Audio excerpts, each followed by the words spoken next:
Oh, yeah. Welcome to the Hell to the Indoors After Hours show. Yeah, you can't even get the first line out. Good evening and welcome. Co-host Joe Medosch, how the heck are you out there in Loveland, Colorado? I am great. I am technically on vacation, so I modified my vacation. You're on vacation at the bar again? I'm at the bar. Well, it doesn't matter if I'm working or I'm on vacation. I'm probably at the bar, but now I can stay till it closes tonight. So that's my goal. All right, Oh, we're closing. okay. We're closing the bar tonight. Okay. So haven't seen you for a while. I'm missing you on the weekly show, to be honest. Just because you were like my comfy, safe, warm blankie and pilly. I don't know how you close your shows without me. So yeah. We do just fine, but anyway. So tonight we're going to have I think somewhat lively discussion. I have outfitted the studio with a bottle of Kraken and bottles of beverage. You're already at the bar, so you're set. Cheers. So cheers. Cheers, sir. So joining us tonight, we're going to bring him in here. Dr. David Krause, coming to us live from somewhere in Florida. David is the founder and president, I guess. I don't know if that's the right term, or you're the chief administrator of Healthcare Consulting and Contracting, right? HC3? Yeah, that would be El Presidente. El Presidente. Okay. So welcome as usual. He is, bringing that southern streaming capability to us. No, it's not bad. Actually, your signal's not too bad. With a mason jar. So that's how you know it's good. Is that Everclear? No, it's a mason jar. I know he's worrying me that he's got a clear mason jar. I'm not sure what's in there. And then the other seat looks to be empty. We have another guest coming in here, but I'm looking into the green room and I don't. Oh, there he is. Oh, here we go. Coming to us live from Chicagoland is J West. So, like I said, petunias are perennials. I had to order a drink. Sorry. In your basement. All right. Excellent. Things are starting off perfect. Still got to order them. It's true. It's true. So, so we had we have several items that I'd love to talk about with you gentlemen. David and I had just a really great conversation earlier in the week, talking about without you. Yeah. Talking about the CDC, which I don't know. Do you want to get into that right out of the blocks? I don't know if we want to start with that. That was wait, do we do an introduction for Wesley? Yeah. Do Jay, I'm going to have you introduce you, because you've changed your positions and stuff. He now works for a tobacco company based on his shirt. What? This is a tattoo place. Like I always say, my name's Jay West. I'm a nice guy from out of town, just trying to have a good time. I'm just here I am here at the bar, at the hotel bar. Yeah, so hanging out with you dudes because it looks like you might be buying some drinks. And I know Dave, Dr. Dave likes to bring his own hooch, so. Yeah. Make your own. Yeah. There you. Well, I guess. Rugged individualist. And plus that's an anise. Plus you can clean with that, right? Can't you just that kills germs that cause? You were going to say antiseptic, but you didn't really finish the word, right? Yeah, no, antiseptic was a really. I know. I forgot who I was talking to. I was like, everything. Everybody knows I'm BSing on this one. Yeah. Let me tell you the wonders of fermentation. I'm all for it. Now, I will say, so for those of you out in the audience that don't know Jay, Jay has he came from the weatherization world. He was a trainer for CETA. Is that the name of it? Yeah, in Chicago for a while. So Jay's well versed with building performance and weatherization issues, and he's now in the IAQ industry. So that's a fairly recent change, right? Yeah. End of March, I moved. I now work for Air Advice out of Portland, Oregon, but I'm still in Chicago. So you're doing it like we're doing this show virtually. Yeah, it's magic. So you virtually work for them. Mm-hmm. You know what the word virtual means, right? It's like almost but not really. It's ver is the German word for fur, which is murder. Krause, you're gonna have to weigh in on this. Yeah, I'm trying to remember that one from my time there. Joe doesn't know what to say. It's totally devolved already in 2 minutes in. Yeah, or Joe's frozen. I can't tell. Frozen. Why am I frozen? I don't know. He's ordering margaritas. Wow. If I hit return on the StreamYard, will it take me out or just? I'm going to pull you out and back in. Yeah, See, there you go. man. Are you live now? Yep.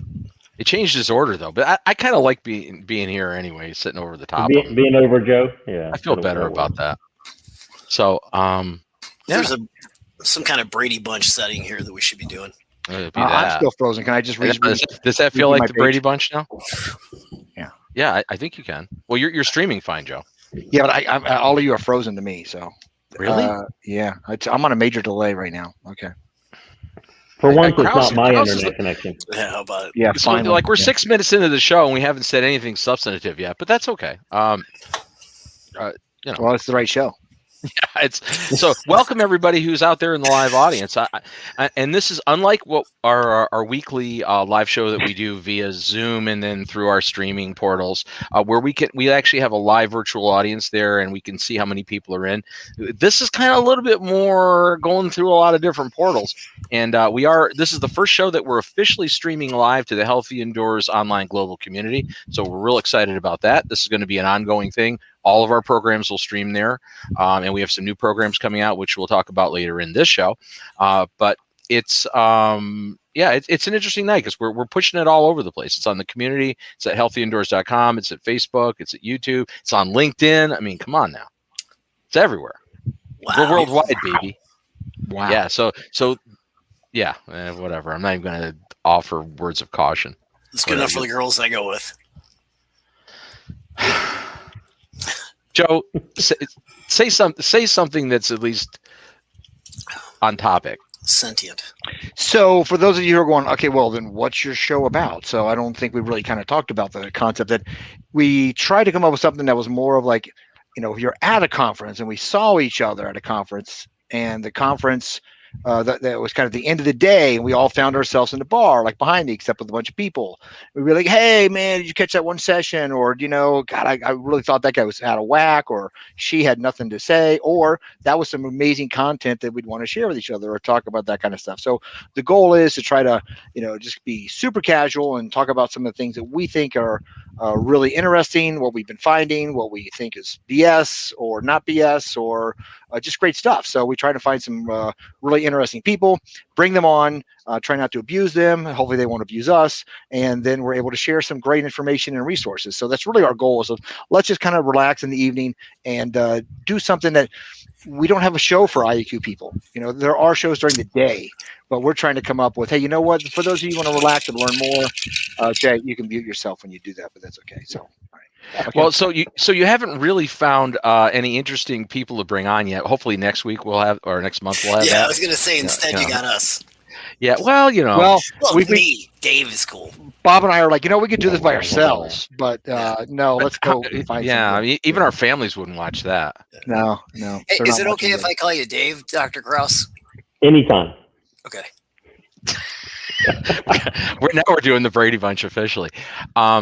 So those of you who watch our weekly show, I know there's some of you out there that watch the weekly show, and that's somewhat unstructured, a little bit freewheeling. This is a whole different animal. So Dave has been a regular on the Healthy Indoors live show on the Thursday show. I think you've appeared more than anybody in the history of the program. You've been on like 6 times.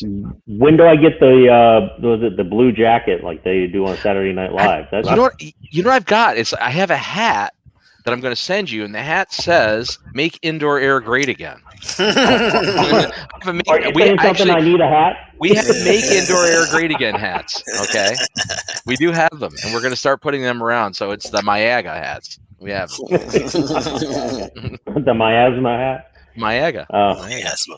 Yeah, miasma. All right. So, I mean, David, you want to talk a little bit? Let's talk about the CDC thing, because we had a call earlier this week and just started talking about that, and it's like, well, actually, we're all the agencies, right? We're not coming off. We're on maybe the waning time of this pandemic, at least in the United States. We'll see.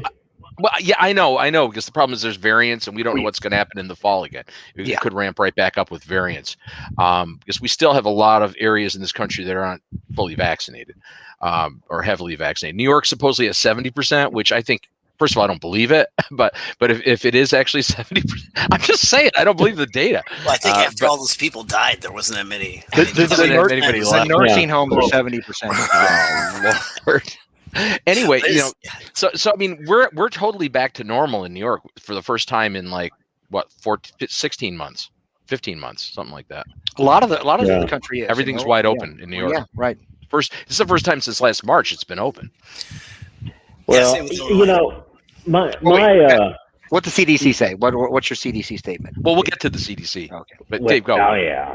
Well, I mean, for me, a lot of people may not know. I've been kicked in and out of public health a few times in my career. Worked with State Department of Health in Florida. Worked with CDC on several issues that became national issues. So I mean, there's a love-hate relationship there, and I'm sure it definitely it goes both ways. Sometimes they take my calls, sometimes they don't. But the CDC has a great history, and they have a great narrative, they have a great story. They have changed a lot over the years. And I think what the general public and a lot of professionals have seen throughout the pandemic has been CDC under a microscope that demonstrates they don't do public health messaging well. They have a lot of good intentions, but they're not experts in everything. And that's where any kind of experts really kind of fall by the wayside, is when they start speaking outside of their wheelhouse. So I think some of my experiences in the past with dealing with, CDC folks on various outbreaks or incidences has become more commonplace.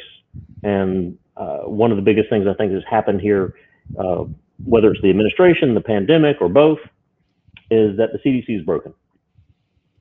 And can you put Humpty Dumpty back together again? There was a wonderful article in New York Times Magazine last weekend by Janine Interlandi titled, Can the CDC be fixed?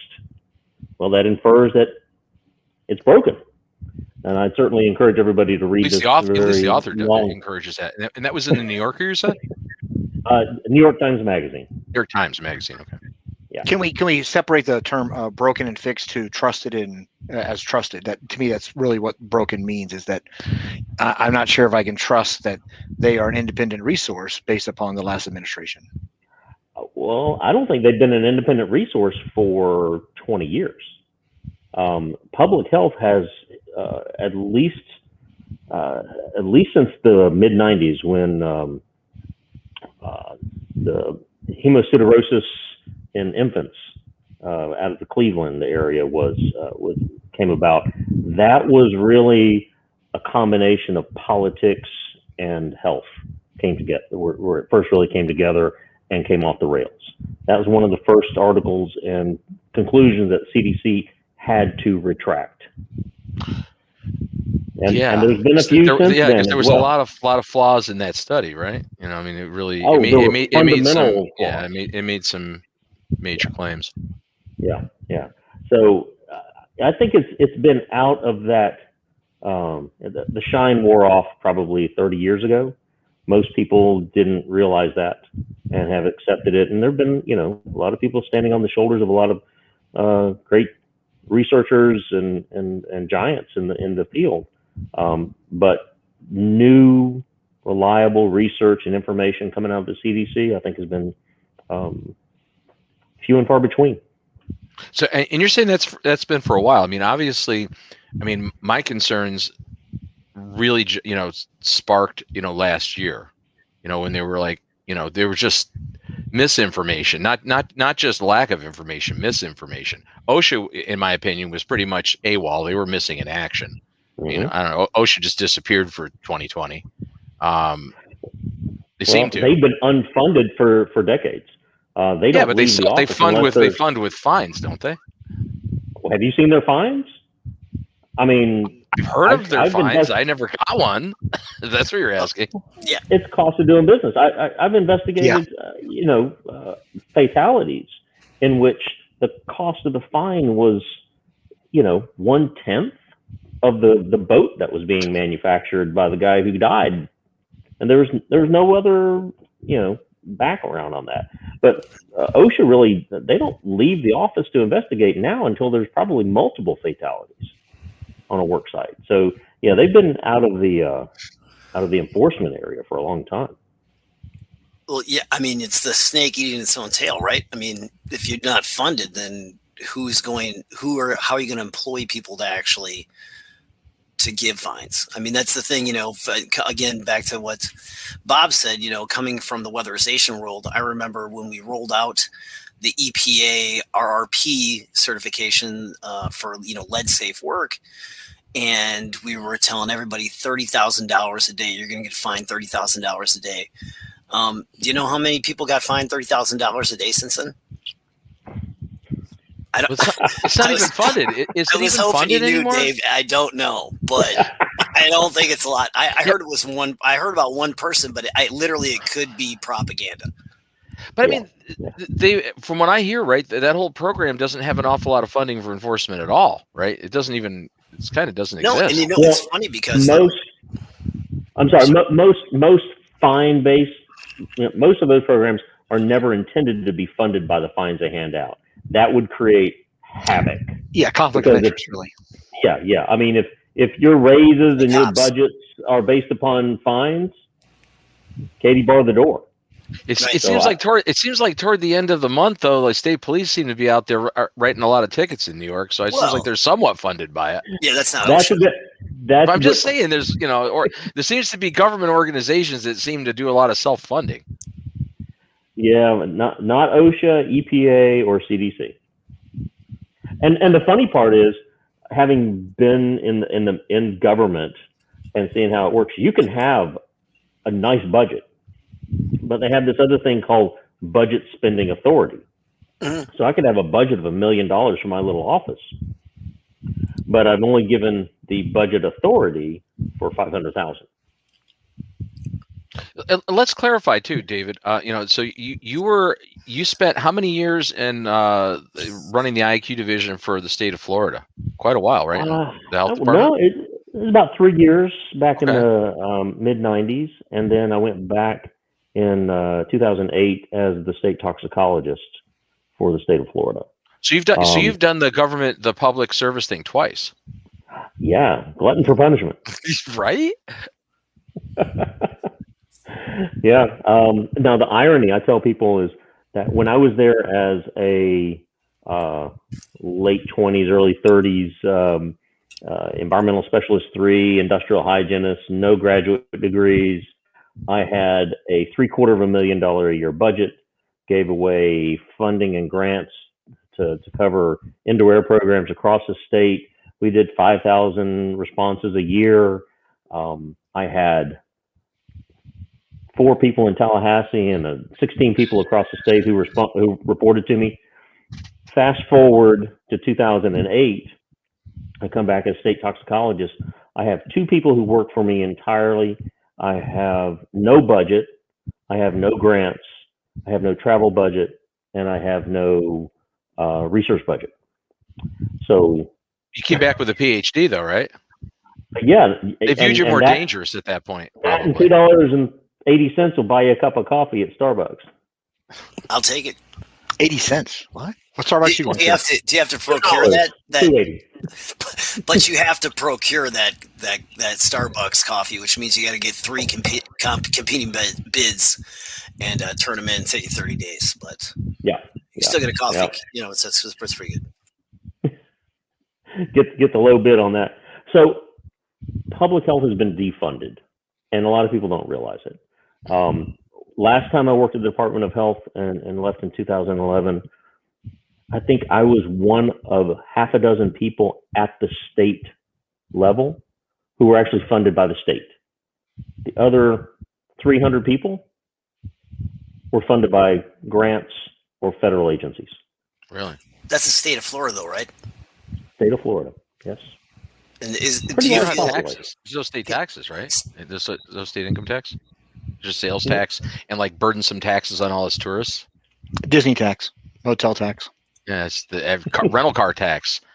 Fine Don't for mess- driving on the highway that you can't drive on because they all have like pseudo version of Easy Pass that doesn't work with real Easy Pass. That does make me think of something I was going to say earlier about OSHA. I think OSHA should be able to give speeding tickets to people who are driving for work. What? Here. Thanks, Jay.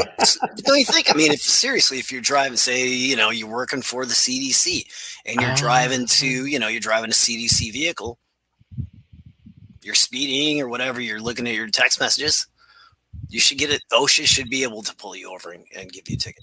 Well, then you can just apply with anybody who's on the job driving or working, or especially a federal or state agency. Sure, yeah. You said it. I didn't say that. Well, I'm sure that's easy to implement too. That is You're such an easy You're a tomorrow. socialist. Yeah, and what? Yeah, like I want my Social Security, Medicare, Medicaid. Bring it on. Yeah, I was told we were going to get political. Were you not? Was that we political? just did. Okay, there it was. Yeah, we're done. Honestly, well, I mean, you know where I come from, so. And I'm doing my best to try to moderate myself and not moderate my own self. Bob. Yeah, but see, the thing is I really don't want to lose half of my audience or 48% of it, instantly. Or your funding. Yeah, right. Or I don't have any funding. Well, you have some corporate people that we have corporate. Yeah, okay, yeah. You're right. You're right, but we don't have any sponsors on this show. So yet, right? Yeah. So or if you want to waste your money, contact sitting here Bob Krell. drinking live on air. Yeah. I have to make a comment. So we do have people in the live audience. Okay, on the community. No, on the community. It's really exciting. So Pat from up in Alaska is actually on there commenting saying it's not fair. You guys, it's drinking hours and he just finished lunch. Yeah, well, you're in Alaska, dude. I'm sorry, you just finished lunch. Yeah, it's only 4 hours later than here, right? Yeah, nobody's expecting. Yeah, I mean, you're supposed to be a rugged individualist. You finished lunch at 3:30. Wait. Why can't he be drinking now? I don't know. Yeah, and then and a real comment he put up there is if OSHA didn't disappear in 2020, they would have had to do millions of investigations for PPE violations with a smiley. And I totally agree because I was bitching about that right out of the blocks. It's like everybody's wearing N95s. Whoa, in the workplace. It's like, oh, wait a second. Those are respirators. Where's your respiratory protection program? It's like all of a sudden we forgot about that. So, and the point is, and Dave, you're going to jump in on this too. I know being a health and safety person, it's like, there's a reason why we have those laws for respiratory protection, because it's actually that you wear them properly. People that aren't trained to wear respiratory protection maybe don't even have the capacity in their pulmonary system to handle it, and we're throwing respirators on them. I don't know. Yeah. What do you think? Well, but that's why the CDC masks, are not respirators, and they're not an occupational protective measure.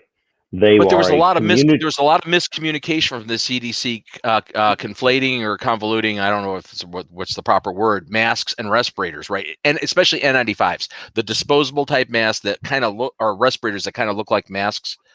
Say N95 right there on the front, and then say artificial. Or mine all say KN95, but it's mine are communist. Yeah. Well, and that again goes back to public health messaging.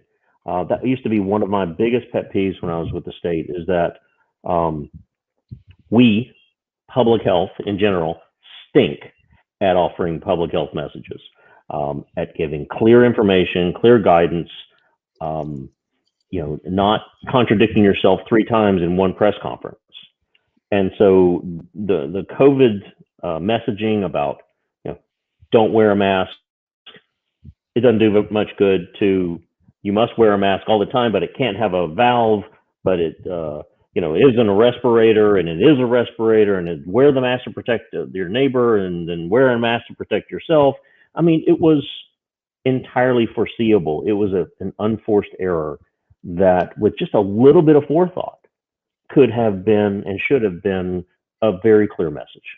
Joe Medosch and I had that message right on point starting in March in 2020. Yeah. I just want to make that clear. And you were on the show too. We in the first episode, our first COVID episode, we talked about this. And those who were in official capacities were like, "Oh no, be careful what you tell other people to do." And I'm like, well, that's going to get you in more trouble, like listening to those who are official, because they're like, "I'm not sure if I can tell you to wear a mask." And I'm like, Bob and I are like, "You should be wearing masks." And this is wearing masks to be socially responsible. Yeah. Well, You I don't know, know if we and, should and give wear that a advice to respirator to people. protect your ass. That's not human nature. It's not human nature. Let me tell you, if you tell everybody to wear a mask to protect somebody else, people don't. You tell it to protect themselves. You're talking in American they're more culture. likely to do it. Yeah. American Yeah. culture. You know what's interesting too? So I read an article about the Spanish flu, right, in 1918, and this same shit was going on back then. Like people were like, there was protests with 10,000 people in San Francisco bitching about wearing masks because they were telling Yep. people to wear face coverings, and they were like protesting. It's the same.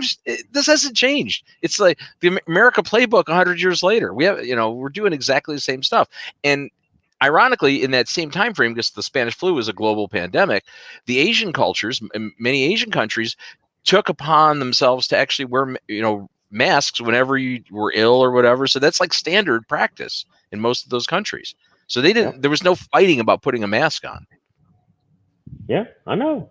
Freedom. Nothing's fact, changed. I don't know if Human nature is very timeless.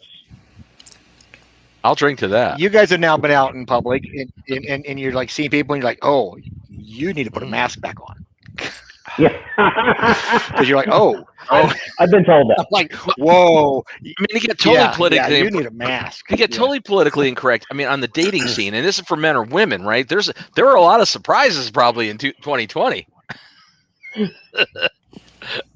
Mask off, mask on. What, you have Mask face on. Yeah. Now, the surprise was when I put my mask on, I had to smell my breath all day. I was like, wow. Was that really a surprise, though? Yes. It really was. Well, I was like, wow, that's really bad. I'm gonna tell you my real opinion about why I think so many people don't want to wear masks. I'm waiting with bated breath. I bet you are. They're pussies. Okay, it sucks. It sucks. Welcome to After Hours. Hey, no, I need to follow up on that. So I am a big workout guy. I like to do really heavy, intense workouts. I was wearing the mask, and you want to talk about? I think all of you are probably familiar with when you get too much CO2, you get really freaked out. You get really scared. You get really worried. Do you? How much CO2 are you talking? A lot. I mean, when you're, when you're deprived of oxygen and you get. But are you really deprived of oxygen with a mask? You're or is it not. Mental? No, it's just I just. mental. All you have to do. Keep going. If you are all you running, got to do. I'm talking about this. I am telling you, what I'm talking about is I'm in the gym. I'm doing CrossFit. I'm running sprints. I'm doing things that generally make you crazy out of breath.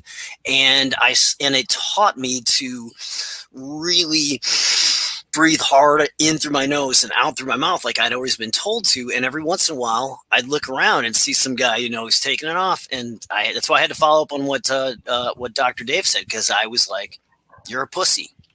Because you had to take your mask off. Because you know why? Because you were freaking out a little bit. And you couldn't take it. You had to take your breath off. And I was like, you know what?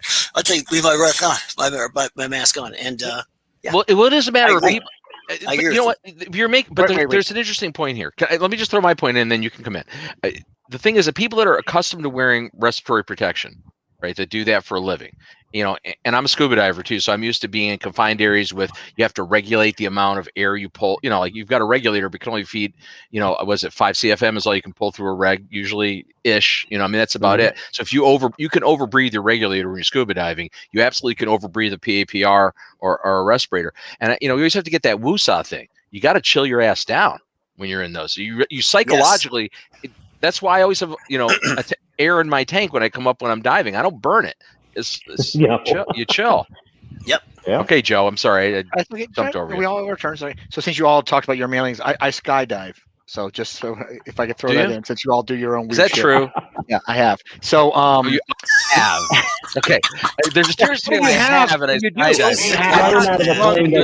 Things, but that doesn't mean I do them always. Are you scuba diving now? Then back off. Okay, so there, right? I'm in a video studio without water. All right. This is free fall. I'm going to go back to I'm a pirate Dr. too. Krause's This is comment. rum.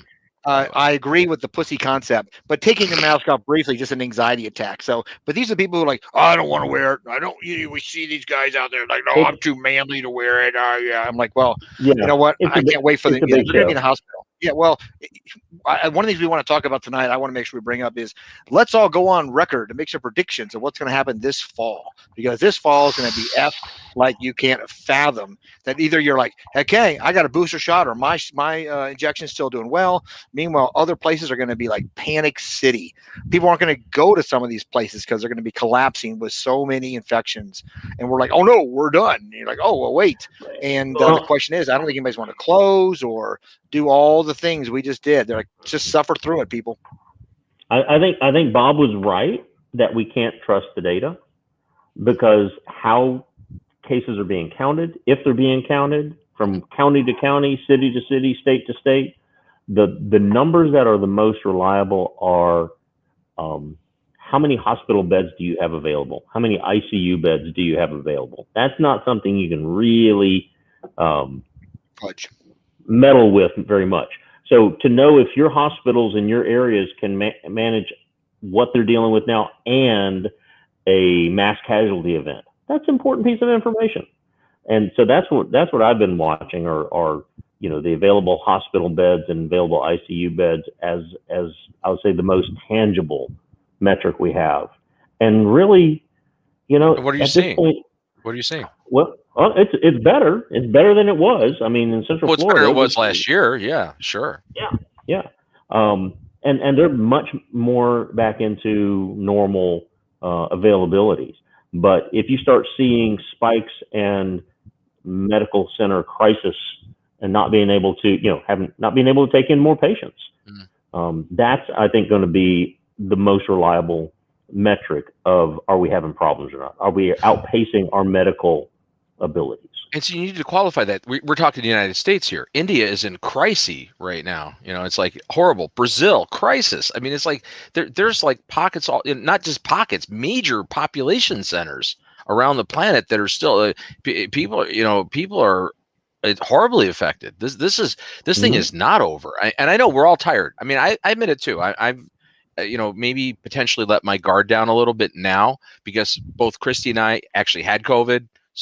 Got through it fairly unscathed. I mean, we felt sick for a couple of weeks, but we got better. We got fully vaccinated with the Pfizer thing. So yeah, I mean, I'm not wearing a mask anymore. I haven't been, since things loosened up in the state. And although on an aircraft, I already told her I still have one of those Easy Flows, the little mini PAPR thing with the N95. I am going to wear that when I fly, and I don't care if it upsets people, because first of all, I wanted to wear that 5 years ago. I hate when somebody's sitting next to me breathing their stink ass breath on me. Like, I actually want a positive air thing to keep their stuff away from me. Yeah. I'm going to wear that forever, to be honest. Well, I think we probably changed what's acceptable and what's not. I've been wearing respirators since I was 18. In the Army, months or 18 years. Yeah, probably 18 months. But certainly 18 years when I went in the military, and dealing with things, with chemical weapons. We dealt with live agent. And the funniest thing I ever saw were some of my soldiers, they always just couldn't quite get the respirator, always bitched and griped about having to wear the masks, and because they were hot. And I mean, we'd be in them for 8, 15, 20 hours at a time.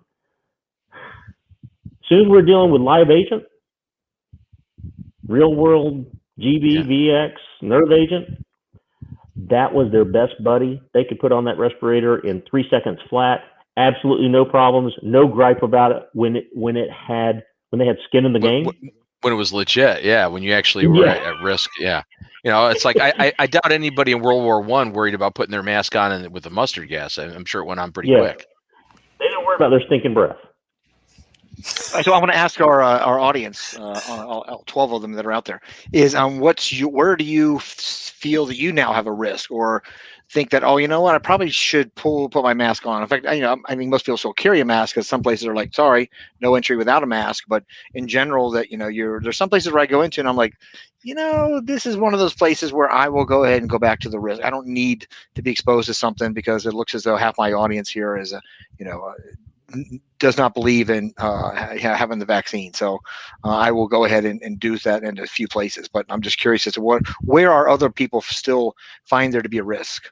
And, and let me interject here. So some people are watching us from the Healthy Indoors online global community platform that we just launched, which we'll run a commercial on that in a little bit when we take a break and tell you a little bit more about it. But if you're not currently, if you're watching us on healthyindoors.com or on social media, check this out. If you go to global.healthyindoors.com, so it's global.healthyindoors.com. That's our global community platform. The show streams for free. It's the HI After Hours show on the tab there, and you can be watching it, and then you can write comments. Well, here's the qualifier. You can write comments providing you join the community, but it's free. So you should join the community and be part of it. Because if you're interested in this stuff, why are you not on our community? That's what I want to know. Why wouldn't you be? Despite sound a lot like a sales pitch. I think Dr. Dave knows. Dave's on it. That's right. Don't be a pussy. That's going to be our commercial. Oh my God, we are like so already over the edge. I can just see I can see the hate mail coming in already. No, there's the edge could come much closer. Which reminds me, here's a quick anecdote. So years ago, I had two pit bulls, and they're both rescues, and one was a psycho, and I was having a really bad day, and the day was going shitty. And as I'm walking out to my building in the back, going, "This day can't get any worse." Next thing you know, I got attacked by my pit bull. He tried to bite me in the throat, and I had to block him here, and got like sutures and almost severed an artery. And I had to put my dog down and everything. And I said at the end of it, "I'm wearing a mask." It can. No, I didn't say that. I said it actually can get worse, and I'll never say that phrase again. Because whenever you say things can't get worse, they can get a buttload worse. Yeah. Now if the dog was wearing a mask, he wouldn't have been bit. So yeah. If he was wearing, that's good. I know Jay was thinking that. I know Jay was going to come out with that. I was thinking about that. Yeah, they call him. Yeah. Well, talking about predictions. All right, let's hear David Krause's predictions. Well, I don't know about that, but we've all basically been apart from each other for over a year. You and me. Yeah, I know. I'm feeling the pain. But I think you're going to see a resurgence of the flu. You're going to see a resurgence of the common cold. You're going to see everything else, and people are going to freak out when they think they're sick. And STDs. Oh, Jay, you are awesome. As I said it, the mask is not going to help with that. No, but the point is, we are like, okay. We went from like, I don't want to be around anybody. I got a mask, and suddenly I'm like, hey, you know what? You look great. Hey, I want to be around you, and I'll get close to you, and I won't wear my mask, and I'm going to go in social areas that are like really disgusting just because I haven't been there in a year. So wow. Yeah, let me tell you, alcohol makes everybody look better, even without. And safe and healthy, right? You definitely don't have COVID. I just spent 2 weeks in New Orleans in the French Quarter working, unfortunately. We were there for fun a few weeks ago, or about a month ago. Oh man, I wish I would have been, but the drunks are still coming out. They are. So I don't think that has been diminished at all. So, Joe, what's your prediction? No, I want to clarify. No, I just want to clarify. So you're predicting that we will go back to not just things we had, but probably even higher levels of other contagious diseases. Yes. Yeah. I mean, people are going to rebound and not want to wear masks, and the whole hygiene theater was very comical with the we're cleaning and disinfecting, and then you watch the young lady or the bus boy at the restaurant wipe down the tables, the desk, the front door, and then the drink stand with the same rag, and putting out this which you clean the perception that they're then they went over and wiped down their shoes in the bathroom. So there was a big disconnect of what people were saying they were doing versus what they were really doing in the this room has been cleaned and disinfected for your safety. Well, it was hygiene theater anyway, right? Because we're dealing with an aerosol virus. The primary transmission was aerosol. So wiping down desktops and stuff isn't really going to do jack shit anyway, is it? Really? I mean, it's gonna clean it for other things. Maybe other things that you do contract that way. So, I mean, in theory, right? But wait. No. I got this from David. So let's clarify. So cleaning is a good practice. Whether or not you need to disinfect is a whole nother world that many times that's the waste of money. That's the wasted effort. But cleaning, fogging stuff. Yeah, you can spray whatever. You can clean the surface, and you're like, oh, now we have to disinfect. So like, it was good of you to do both, but I think the cleaning probably did the such a majority that those are good habits. I'm not dissing they cleaning. But I'm saying they didn't bother training people how to clean. No. And let me tell you, most people don't know how to clean.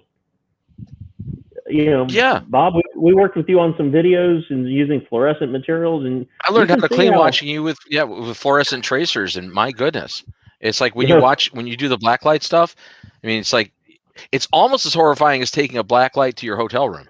Never do that. No, never. I did that once after a trade show. Somebody gave me one. I turned it on and I turned it off immediately. And I just stood in the corner.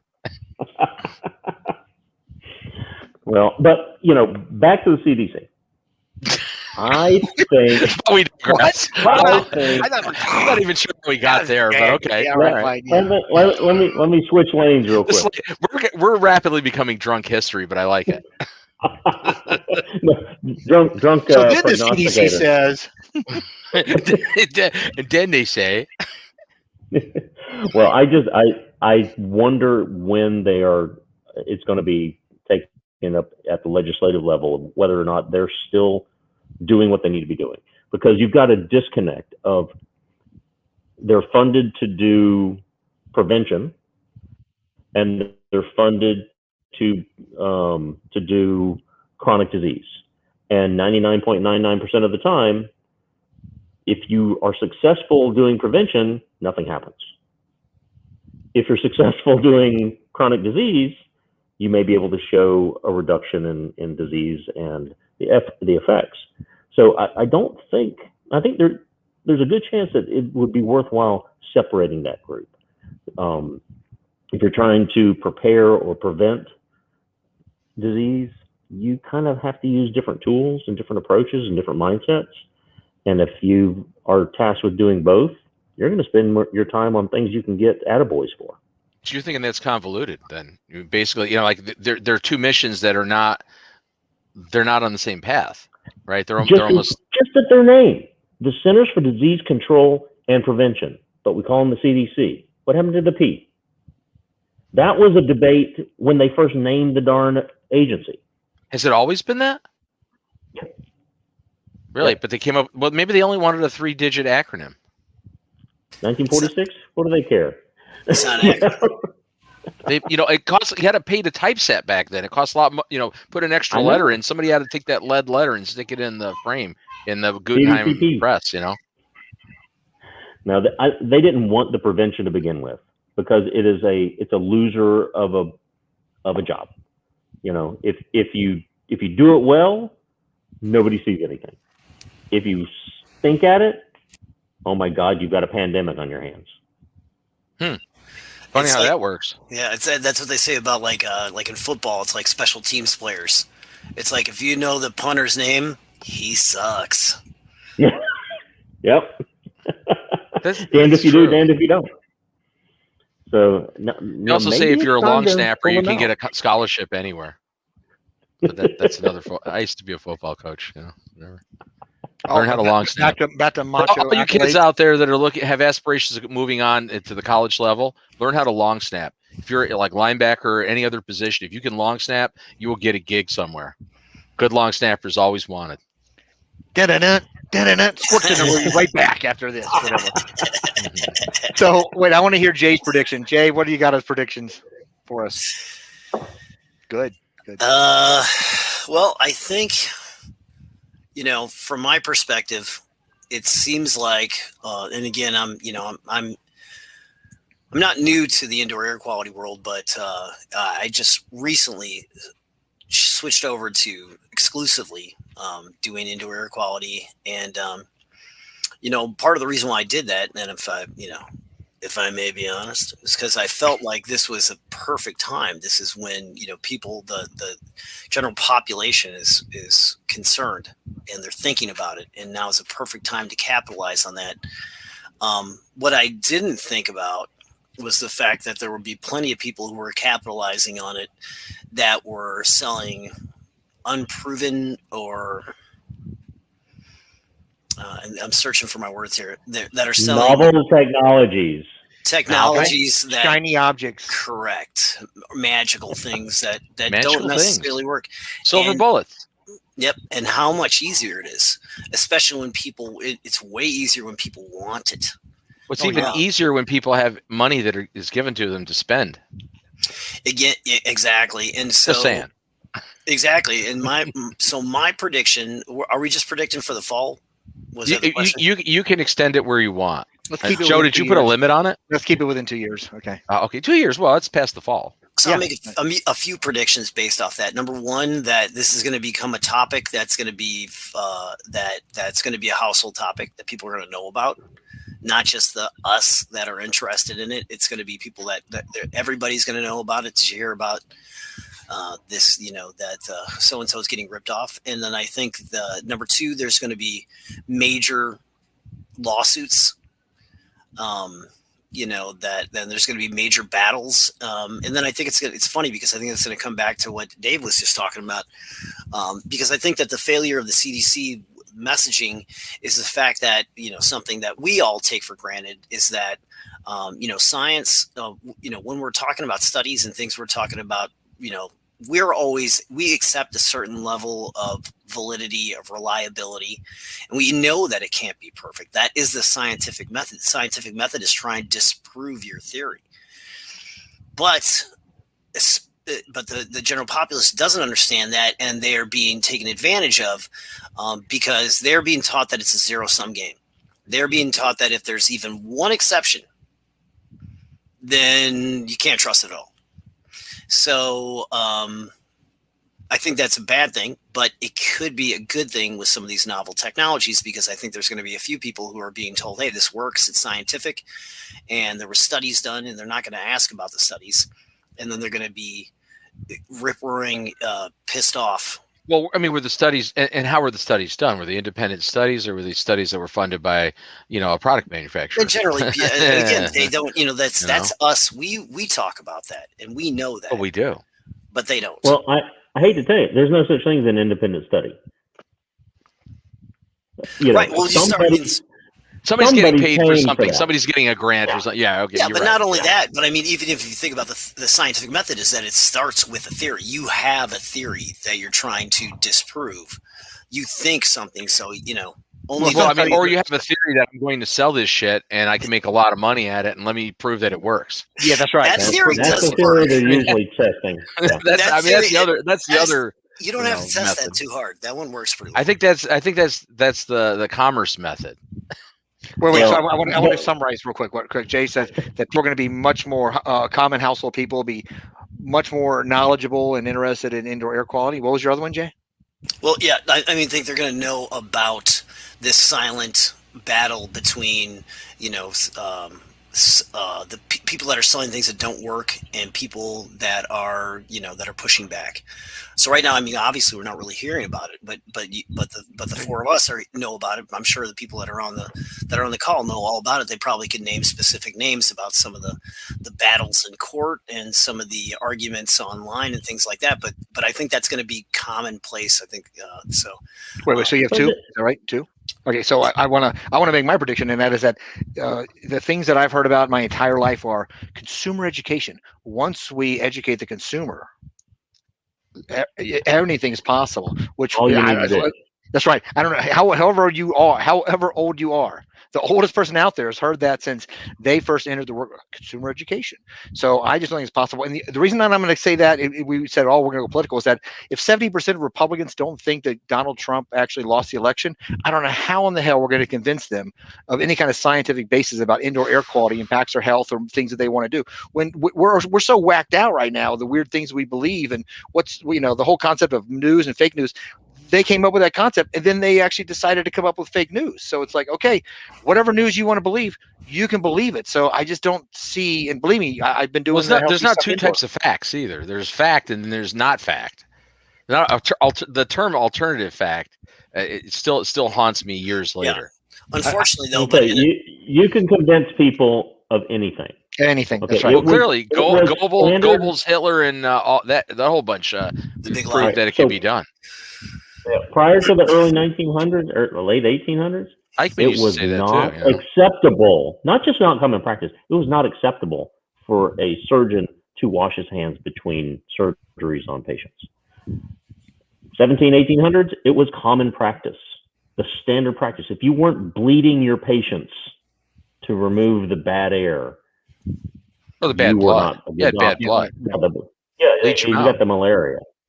So if we look back, we go 100 years in the future and look back at what we're doing now, medical-wise, public health-wise, what we will think what barbaric idiots they were.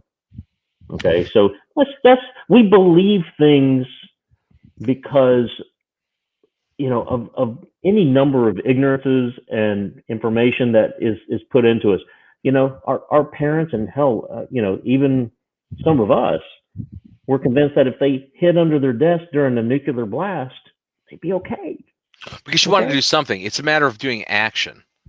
Nobody, that was, you want to talk about the hygiene theater, that was predicated by the fact that people wanted to see people in bunny suits spraying shit in the air because something was happening. Seriously, there is a psychological, right? It's a placebo effect. People feel better if somebody's out there doing something. You feel like something's, everybody's just sitting there going, wow, we don't know what to do. That doesn't fly well with the populace. Do something, even if it's wrong. Yeah. Well, wrong is better than nothing. From a perception, from a perception standpoint, from a public perception. It's not saying it's better, but somebody's doing something. You don't know that it's wrong. You just know they're doing something. So I knew it was wrong right from the start. Yeah, but not everybody does. So I was bitching about that when everybody was talking about all the sales they were making, all the remediation guys were out spraying stuff. I'm like, that's bullshit. You're like spraying biocides in environments. What happens when the next contaminated person with COVID comes in? They're the vector. It's like your stuff doesn't matter. They didn't care. They're making money. They knew that. But that's absurd. I'm sorry. I'm a remediation guy. I come from that industry. I'm just like, that's absurd. That makes no sense. Just use, I'm going to get underneath my desk and wait for this show to end, so that would be a safe place to be while we probably shouldn't now. This is that need Joe, I'm not just drinking beer tonight, and this, things will unravel. Fake drink. The shot glass will come out. It's cracking rum, dude. Whatever. I'm a pirate. Whatever. Well, one of the things Jay mentioned that unfortunately I've been in this industry long enough to see things come back around and around and around. And there have been people selling snake oil in black boxes since I've been involved in this, certainly back in the late 80s, early 90s. And yes, there may be lawsuits, but most of them will disappear into the ether, and the consumer, ultimately it's the consumer who gets screwed. So to go along with what you're saying, bring those. People will still be saying ionizing crap and glowy objects in their HVAC units continually, even though there's a lawsuit going on and people know that there's that lawsuit. People are still going to be, you know what? For an extra $400, I'm already putting in a $10,000 unit just for an extra $400, and that it sounds cool and like it does shit. So you might as well be like, well, sure. Why would I not want to put that in? Yeah.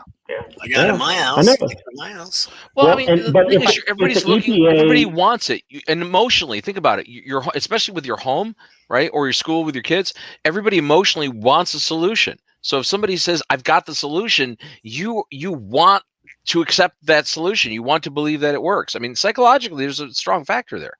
I think I'm going to go back to the snake oil concept. Yeah, there are solutions. That's how snake oil sales work. Yeah, but no, I'm going to put snake oil literally into your HVAC unit, and here's what it does. Yeah, that we need to go back to the fundamentals. Yeah, is that a line from Emmett Otter's Jug Band Christmas? Is there really do people really sell snake oil? They did, right? Nobody needs to oil a snake anymore. You got lithium grease for that, Oh boy. Well, but talk about an agency that needs to do its job is the U.S. EPA Office of Pesticides. Their job, their statutes, their regulatory reason for being is to protect the public, to ensure that pesticides, including biocides, and regulated devices that make the claim that they're going to impact microbes, are safe and effective. And I have, the best I can say is they've been absent, other than putting out list N, they've been absent from the party this entire time. Well, they also compromised that list N. Why don't you explain quickly so the viewers understand what list N was, and then talk about how Lysol ended up on list N. Now you're naming Well, list products. N was a Thanks, Joe. Yeah, it was a list of products that were approved some for spray, COVID or coronaviruses. Yeah, it's on the N list, so it's okay to talk about what's on the N list. Well, that's fine, but there were so many products out there that were not on the N list. There were so many devices that were making claims that they could kill, prevent, inhibit coronavirus that had absolutely no basis for it, and there was no enforcement. They weren't tracking those guys down and giving them cease and desist orders.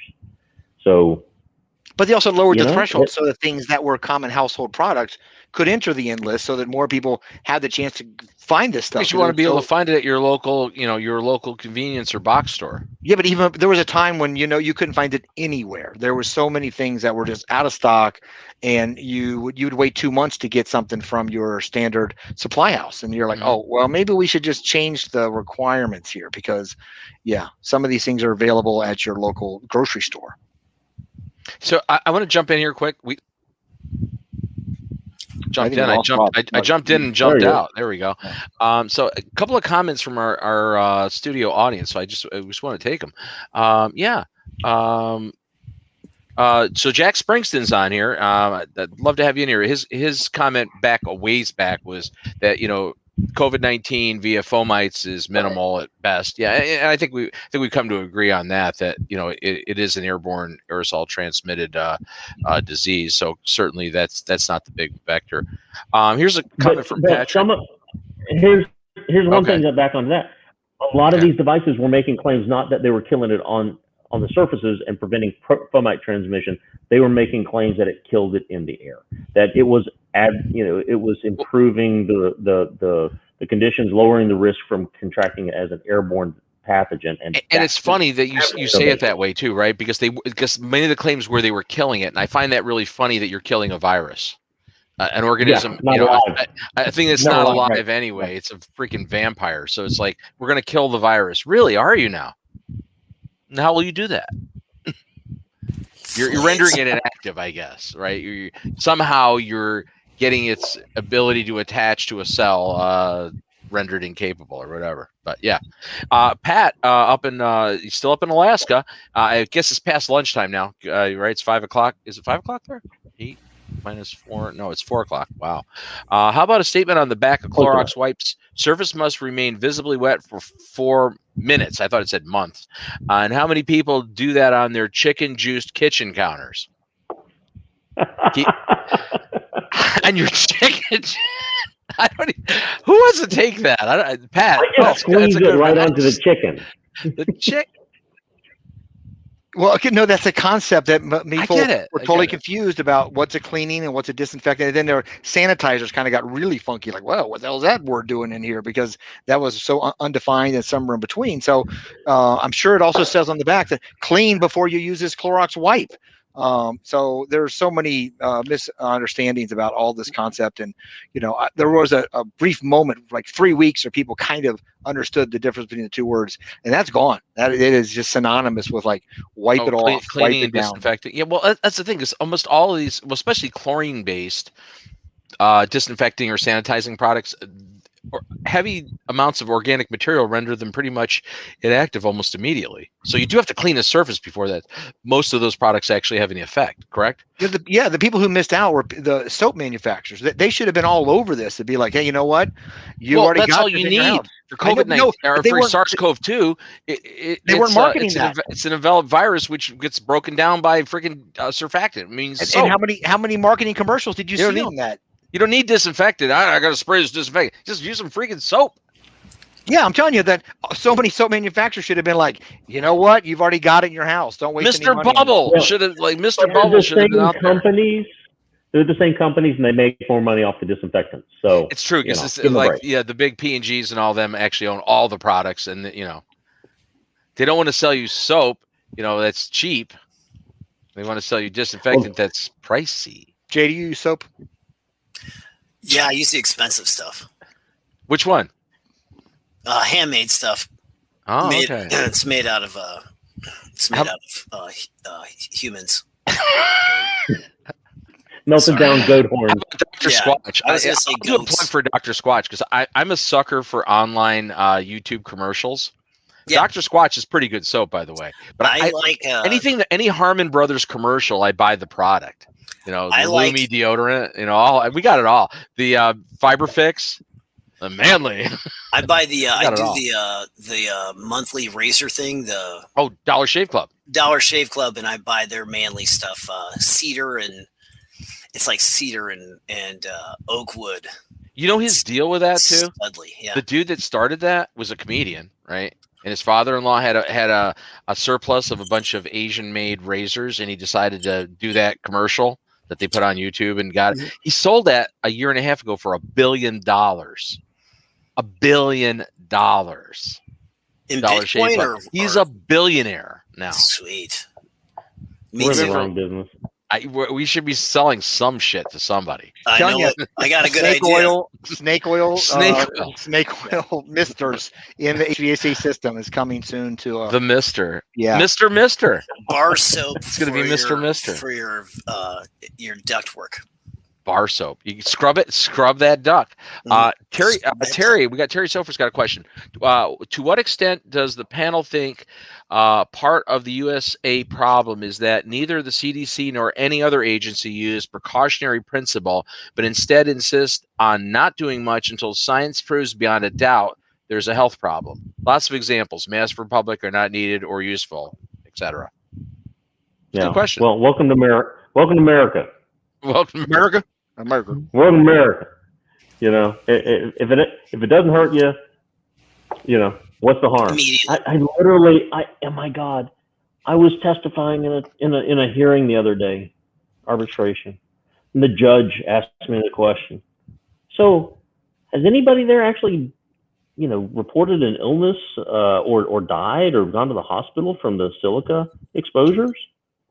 And I'm like, well, we try not to let people actually get a uncurable disease before we take action to protect them. But that was the judge. He really thought you don't need to do anything until somebody gets hurt, right? Right. So because you have to have injury to pursue litigation. Well, no, prove to me it killed somebody. David, That prove wasn't to me the it killed somebody. If you can't prove that, then you're just kind of making stuff up. Yeah, and too bad it has a latency of 30 years. So I guess you just Gotta wait and see. Yeah. So there goes Bob. I did it again. This is what happens when you're engineering and drinking simultaneously. And I've actually demonstrated in the last 16 months that I'm adept at being an engineer and a host at the same time. However, not with alcohol included. No, that's what I thought. It takes a little, buttons tend to get the wrong buttons hit. Anyway, so I'm going to spin a quick commercial. I want to do a plug here right now for the Healthy Indoors online global community, which we launched a little over a week ago. So it's out there. It's available. You can actually join it for free. And we're streaming the show here live. Some of you are watching it on the community. Some of you are probably watching it on other portals. But it's the Healthy Indoors global community is actually a really cool thing that you need to be part of. It's so much more than just social media. There's a networking opportunity, education. Hey, watch the video. Hi, I'm Bob Krell, founder and publisher of Healthy Indoors magazine and host of the Healthy Indoors show. Healthy Indoors is the world's resource for credible, timely information on indoor environmental, building performance, and sustainability topics. We are a global multimedia company offering content and networking websites, publications, videos, podcasts, and online events. We are launching our new Healthy Indoors global community, a revolutionary online networking and information platform aimed at linking the industry worldwide. Our goal for this virtual community is to provide a central hub where industry professionals, researchers, suppliers, and other interested parties from around the globe can connect with each other to network, share, and learn. It will offer a host of engagement features for our community participants. It will also include a variety of multimedia content from Healthy Indoors publications, online shows and events, along with offerings from other trusted content creators and organizations. You can join the new Healthy Indoors global community free of charge as one of our inaugural participants at the pro level. Worried about junk email? Rest assured, we hate spam as much as you do. That's why when you sign up for a free subscription to either of our magazines or join our new online global community, we promise to keep your information safe. Healthy Indoors will never sell, rent, or share your data with anyone, ever. 2020 has brought the quality of our indoor environments to the forefront of public concern. Now is the time to harness this momentum, to network, share, and learn along with other industry professionals from around the globe. I would like to take this opportunity to personally invite you to join us on the new Healthy Indoors online global community. I'm looking forward to seeing you there.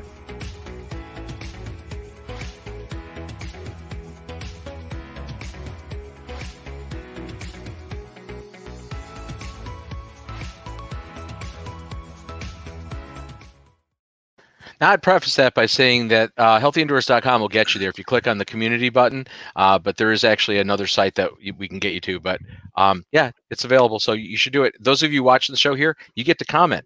So anyway, that's my plug. I mean, I'm very excited about this. Quite frankly, this thing to me, Susan Valenti, our editor, and very heavily involved in this project. We've been working on this for a year to launch this thing, and this is I think it literally is going to revolutionize how people communicate in the IAQ industry. We have a bunch of shows coming out in the next few weeks and just all kinds of stuff. So it's really exciting. I think the community is something that everybody's been hoping somebody would put together. So I think it's gonna be a great thing. So your plug does feel like it's 4 a.m. though. That's my comment. I know. Well, I guess I rolled that because that's a website one that's too long. We need a 30-second one for this show, and I promise I'll get you. You need something that's either go further and make fun of that stuff, or back off and make go further and make fun of that spam stuff. We don't do spam, but for order right now, we will give you all the spam you could ever want to eat. So Well, anyway, so just so you know, so you just go to the community button, and that'll get you to the page that will actually allow you to sign up, and you can actually get a free subscription. So it's pretty darn cool. Anyway. It is right. Yeah, I'd like to propose a toast for those folks that have already joined. There's a bunch actually. Every day it's growing. So. Yeah, if you don't have any. What do you have there? These are pre-made Jell-O shots. And if you don't have one of these, I wish you did. I would love to share mine with you, but pre-made Jell-O shots. Wow. Jay, how old are you? Wait a minute. It's keying out or something. It's really weird. No, I think he's going into another dimension with this. Come on, everybody. I'd like to drink to the folks that are already on the online community. Yes, definitely. Here. All you early adopters, we absolutely appreciate you guys. It's exciting. We'll do this together and make this something special. Wait. So back to the Jell-O shot. Let's get back to the important. So when I was a kid, my mom, as most moms, made Rice Krispie treats, right? But I told my mom, and I saw the candy bars at the store. We make those now, but they're a little different. But I understand what could be in there. But I said, Mom, why don't we make our own Rice Krispie treats? My mother's like, that's crazy. Anybody can make them. And I'm like, oh my God, now that you can go anywhere without paying $4 for a Rice Krispie treat. I'm like, that's got preservatives in it and a bunch of crap. I mean, not that a Rice Krispie treat's really healthy anyway, with a bunch of marshmallow fluff and Rice Krispies and sugar. It can't be that good. I didn't even check the EPA website to see if this is okay. On Tosca? Well, you know what? If it's on the EPA website, it ain't, because that's a problem already. So, but wait, I need to get a prediction from Bob. Bob, I need your prediction. And it can't be what Jay said. Okay. Well, why would I say what Jay? First of all, why would I say what Jay said? Because I'm right. Okay, well, I guess that's a good reason. Also, that's what you told me to say. Yeah. Okay. Well, okay. Here's so prediction, and I don't like to be the prophet of doom, but I think I kind of made this prediction back in early 2020 when people goes, a lot of people were saying, oh, this will be done in the fall, and I said, you're out of your freaking mind. This isn't going to be done in the fall. It's like this is going to start ramping up and get serious. I just did the numbers. I mean, I literally sat there with a calculator and looked at some stuff, and I'm no epidemiologist, but I was like, out of the blocks back in March, I was saying there's at least 400,000 people that are going to die in the United States. And honestly, my wife thought I was like Satan or something saying that, and then it happened. I'm like, well, because it's just do the math. It's like you don't have to be a rocket scientist here. It's just like use a calculator. These numbers are bad. If you even have a 0.5% mortality rate, X number of people get it, there's going to be that many dead people. There has to be. Prediction. So the prediction is we're going to have another phase here. As much as I don't know if this is the fourth or third phase, because I haven't been counting that each area's got their own different number, but go ahead. Yeah. But I mean, there's going to be another phase because the variant, there's a couple of dominant variants coming out. Predominantly the one in India is huge. It's really affected the UK. So that's going to hit the United States. And the problem is there's a lot of places in the United States that are getting close to herd immunity. New York State purportedly has 70% of the population vaccinated. I don't know if I believe it. I said that in the pre-show. I don't know if I believe it, but I mean, there's probably a lot of people vaccinated here, but there's other places in the United States that are not well vaccinated, and certainly around the planet, there's places that people aren't vaccinated at all.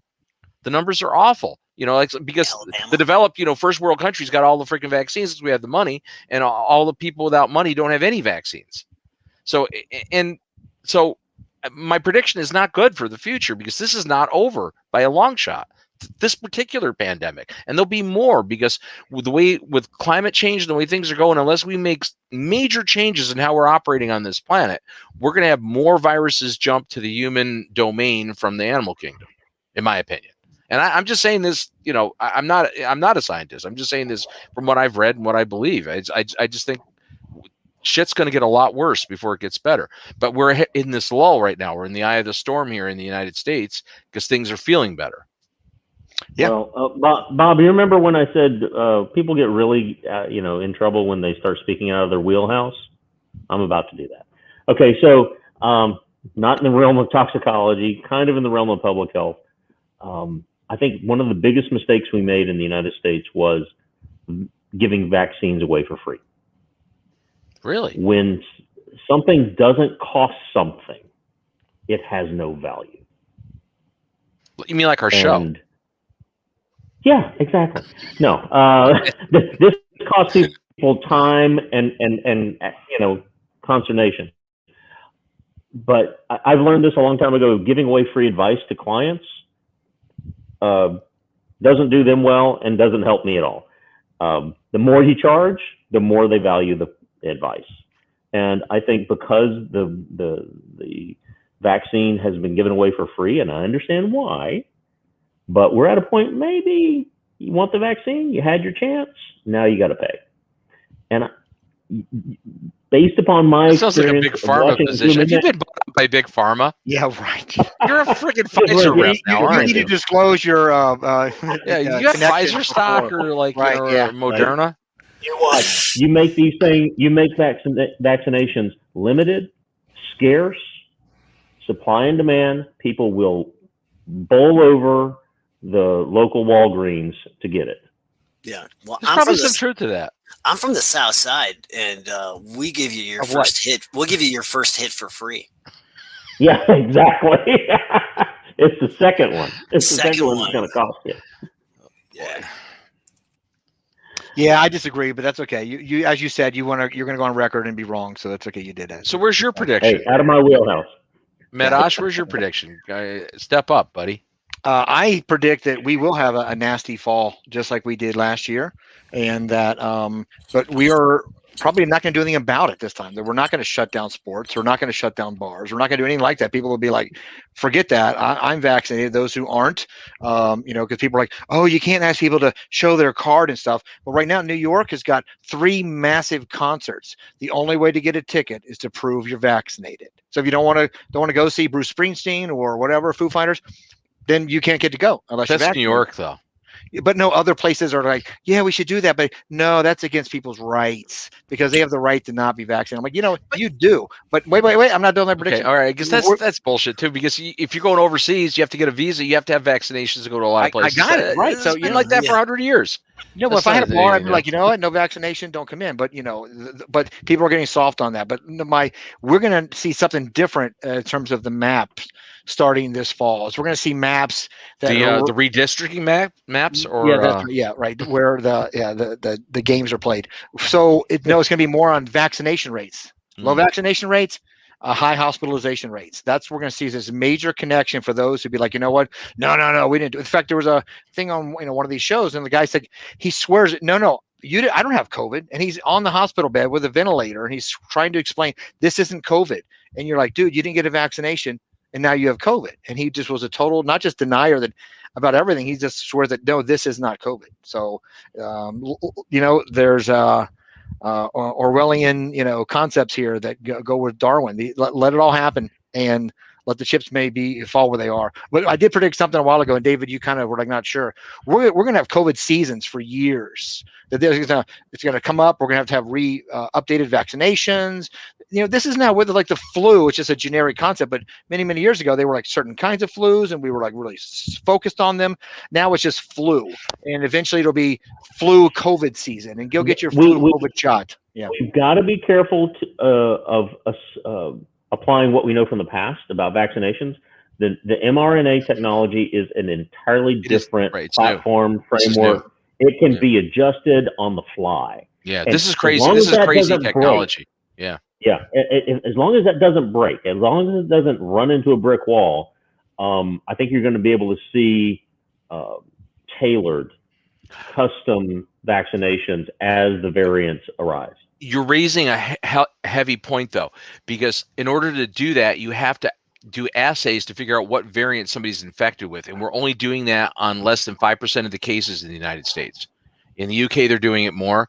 We're not doing that. We don't freaking know. That's the problem. We really need to actually be doing PCR and figuring out, qPCR, and actually figuring out which variant of the virus you have. They're doing that on a population basis. But they're not doing it. I don't think they're doing it. It's very limited, is it not? I mean, we're not getting good data on that. You don't have to do an audit. You just have to do a sample. I get it, but Moderna's already categorically though in the country. They've already come out with an adjusted version. Vaccination. Pfizer and Moderna have done that. Yeah. So I mean, but you still need the data. Technology is new. Yeah, you do, but you have to be ahead of it. You still there has to be some predictive nature to it. Okay. But I think that it's a new game. It's a new tool, and we have to be a little bit humble in how we're predicting how that what its limitations are. Eventually, we will find the limits of its abilities. Hopefully, we just don't break it. So we went heavy COVID here. You know what's crazy? That's 90 minutes flew by. Like we're 80 minutes in, and like this didn't take any effort. Okay, I got a 10-minute follow up. Are you ready? So let's. Well, you cut me off there. It's like I had something to say. Hey, you know what? I did have something to say there. You pause. That's it. Okay. I paused for like a second to get some air. Bob, maybe I should talk like this, Joe. Okay. Now I lost my point. Go on. What? No, you didn't. It just wasn't that good. Probably. So, who wants to make another prediction? One, you get one. Right? Yeah. That's our goal tonight. Like we have no focus. We have no focus. One more. One more. Una mas. Actually, it's a good or bad. What do you got, Bob? Well, based on that, I just said bag. You said one more. Oh, okay. All right. So there are a variety of things that COVID has done to our economy. You can call it global economy or local economy, but houses are out of control. We can't get wood, materials, glass. There's so many things that are like suddenly hard to get because of everything was shut down or redistributed or wood's expensive. So many things now. Some pieces on my deck. It was like $400 for 4 pieces of freaking decking. They took all the wood out of this shallow shut. Yeah, and they give it to Bob. They still left some of it in your cheese, though. Your processed cheese that you're buying has plenty of cellulose in it. You're good. Okay, so will we have a really nasty economy in we'll just say 2 years? We'll give you a 2 years, yes or no. You know what? No, we'll be okay, or shit's going to go to the handbasket. Who wants to go there? I'll let somebody else go first. I think we've got to figure out the labor market first. It's not making sense. There's a lot of people who apparently are not willing to do that ever again, and Like meatloaf. yeah, I ain't doing that again. That can only last so long. If you don't have the funds coming in. At some point, you got to step back into the job market. So I think that will be the predictor of whether or not the economy is going to go haywire, whether or not the businesses close first or the workers return. Jay? Do I have to make a prediction based on the economy? Well, what else you got? Based on reality, maybe would be good. What else you got? No sports. No sports. No sports. Oh shit! Because I was totally gonna go Bears playoffs. Bears.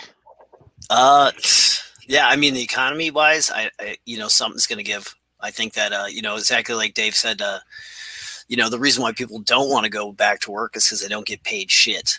So and they're starting to figure that out. I think I don't know. I guess I should. In some of the states. The more I think about it, I'm going to be honest with you. I don't think something's going to give. I think they're going to figure. I think we're going to see some newer form of manipulation. I think just like back to the what happened, economically over COVID was that the very rich got really, really richer. And the rest of us kind of, fought for the scraps. I don't think that's going to change in 2 years. So that last yellow shot just made me kind of maudlin, as my grandma would say. Sorry. I don't think anything's going to change. I think have a good time while you can. There's a lot of unspent cash out there. I was just at a beach resort today. Not in my account, Riviera. Yeah, in some places probably. yeah. I mean, as we call it, the Redneck Riviera around here. And that place was jam packed full with families just having a good old barefoot time on the beach. That hotel has been packed for the past 9 months. I think there's a lot of unspent cash, and people are, either holding it and not having to work or going and playing. So, well, I think it's unspent cash and expression of memories. I need to go do stuff and see people. I think there's going to be an explosion of that they are like, you know what, guys, COVID was crazy, and I want to go do these things. I've never been on a cruise, and I'm going to go on a cruise now, or I'm going to go to that hotel that you just mentioned. So, why do you have that voice to it? that was their voice. It's like, they talk like this when they talk like that. It's like, because there's only one, you're offending our Southern representative on the show. No, that wasn't Southern. No, that wasn't Southern. That was an old people accent. Yeah, that was actually, it's Western New York too. I mean, it actually kind of sounds the same up here, to be honest. That's Southern. Well, no, that was way too fast for Southern. No, just you hear the same. Just trust me on this. Oh yeah, like you New Yorkers don't talk like that, so I can do whatever. No, that's out by the border. You bet, buddy. You bet. Oh, sure. I was getting more like, when I was your age, we used to go on cruises. Yeah, go ahead, Joe. People soup. Yeah. Joe, yeah, you really wanted to say something, so why don't you say it, Joe? No, I was good. I know. I just clarified. That was not a Southern accent. Just so I'm on record, not a Southern accent. Right. All right. And I'm not going to do one just to prove it. I'm not. Okay. All right. I'm not. I'm not going to stop you. All right. So is it my turn? Oh, South Jersey there. All right. So I've got to put this up because Patrick said this. Okay. Is this really just freaking him out? I mean, you don't like my skulls? Just the darkness. All right, Patrick. The next floating, time, I promise. Floating head. I promise. David was going to do that. I promise for the next after-hour show, I will wear a different color. I actually had a teal shirt that I was going to wear that was kind of funny and sarcastic. And the problem with that teal shirt was it was probably going to affect my chroma key capabilities.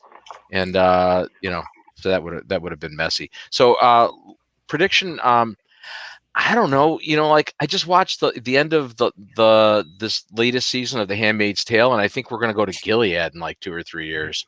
And I hate to say that, but I don't feel good about things. I really don't, because I think there's this denial and downright resistance to reality that really bothers me. It's like I'm okay.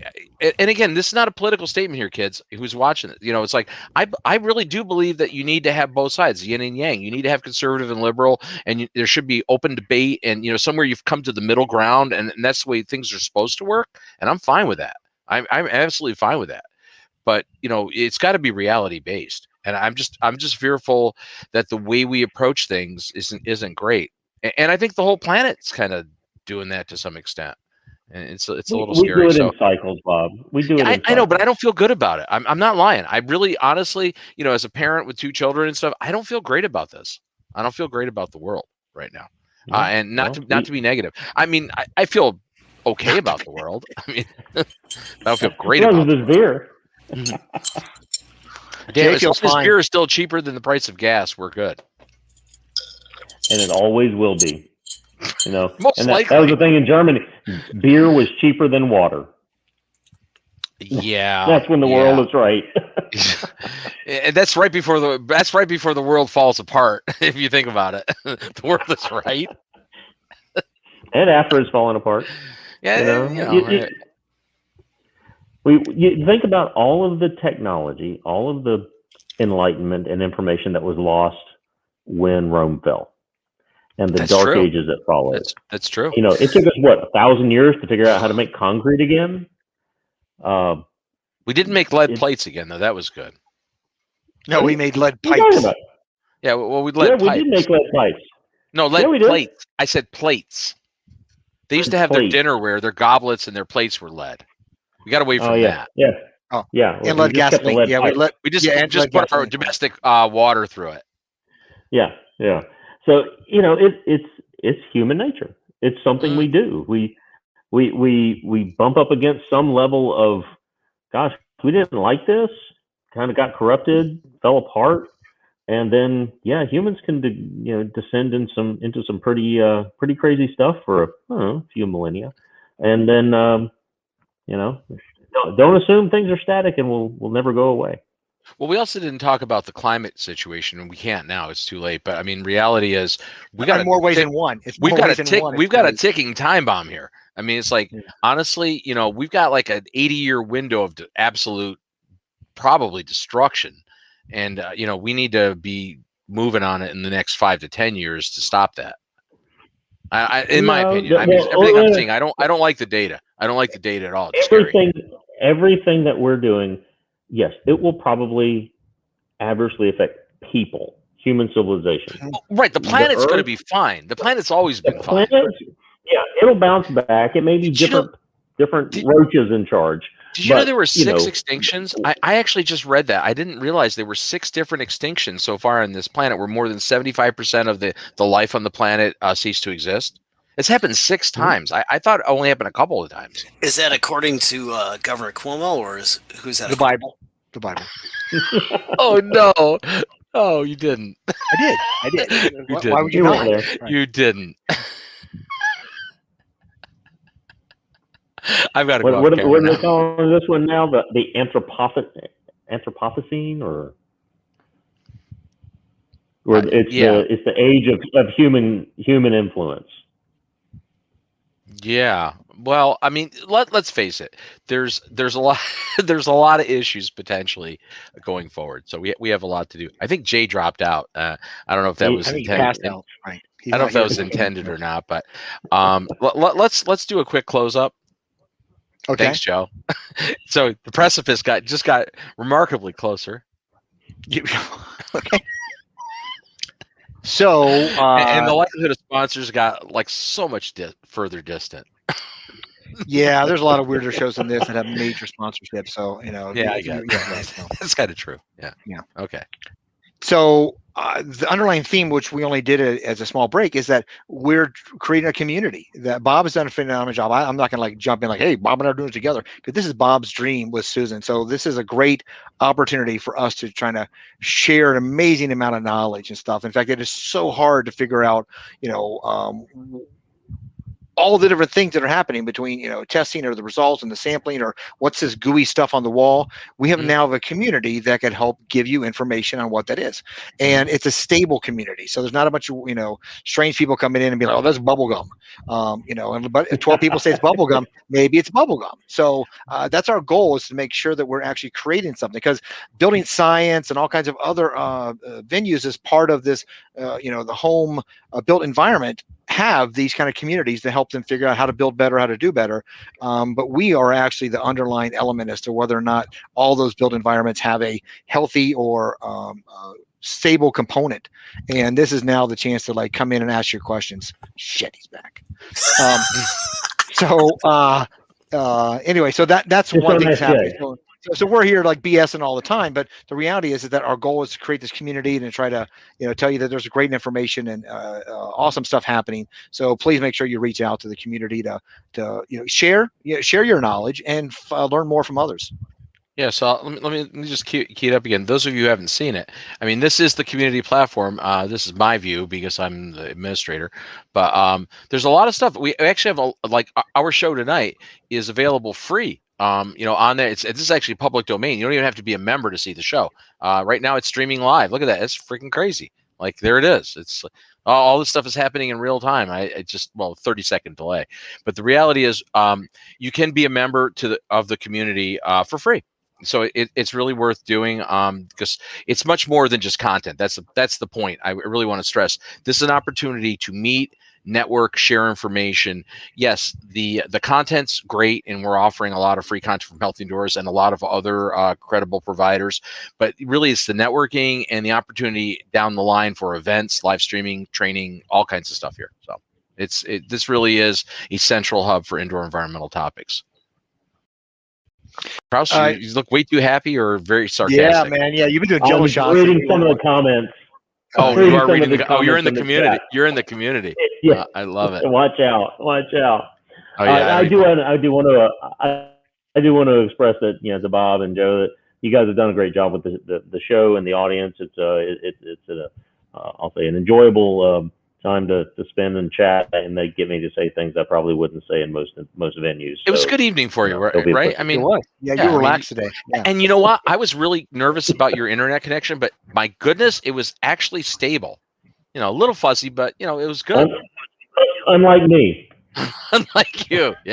I mean, you didn't have the 1080p studio like me, or Joe Medosch, but I mean, Or Jay's good. So, David, we look forward to having you back again and again. Always. Jay, we'll talk about that off hours, and we'll figure that out. But Jay, why don't you tell us where you're coming from and who allowed you to come here tonight? Go ahead and promote yourself. Hey, thanks. I'm coming from Chicago, Illinois, and I am employed until at least the morning by Air Advice, who makes indoor air quality monitors. Great. Well, then I think David should do a plug for himself too. Oh, and thanks, by the way. Sorry, before you go, Dave. And I just want to say thanks. It's been great. I think you got Dr. Dave to loosen up, and then of course you put me in my natural habitat. So clearly, I had a lot of fun. Thanks for inviting me. That was fantastic. This was a fun evening. If I have to spend my night in the studio instead of being at home, I'd rather be doing a show like this. Clearly. So, Dave, thanks for being here. Yeah, you promote yourself, Dave. Yeah, give us a plug, David. Oh, a plug for what I do? HC3. I want to retire soon, so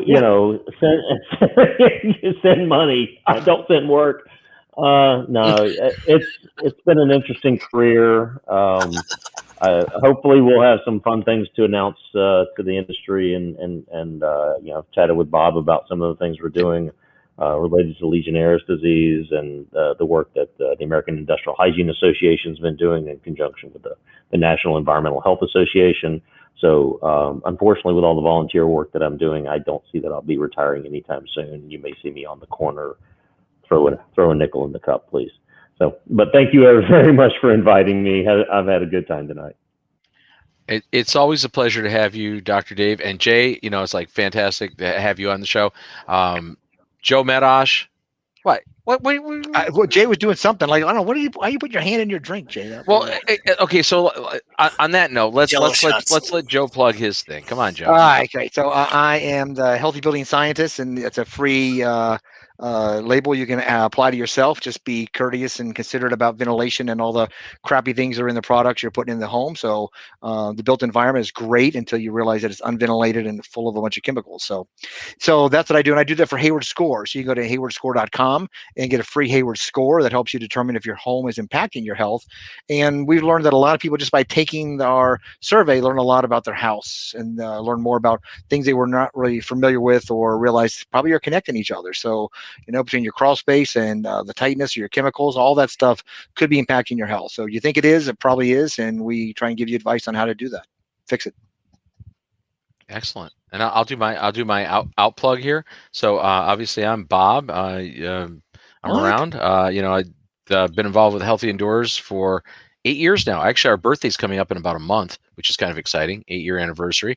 And of course, our website, our primary website is the .com site still, healthyindoors.com, where you can become part of the community just by clicking on that community button. It'll take you to a page where you can actually get your free membership to the community. But we really want you here because this community only works when we scale.